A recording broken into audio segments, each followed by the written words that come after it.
तुम्हाला सगळ्यांना कल्पना असेल, एक 2-3 महिन्यापूर्वी बांगलादेशचा क्रिकेट संघ आपल्या देशात आला होता, हिंदुस्थानात आला होता.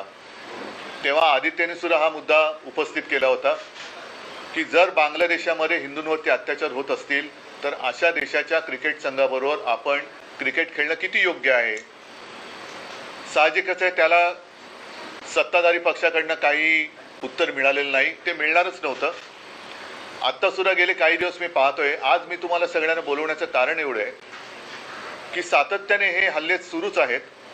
अगदी बांगलादेशामध्ये ही बातमी महाराष्ट्र टाइम्सची आहे, इस्कॉनचं केंद्र, इस्कॉनचं मंदिर जळले तरी आपण गप्प आहोत. त्यांच्या प्रमुख तिथल्या कोण जे असतात इस्कॉनचे, त्यांना अटक झाली तरीसुद्धा आपण गप्प आहोत. हिंदूंवरती रोज अत्याचार होत आहेत तरी देखील आपण गप्प आहोत. मग आपले विश्वगुरू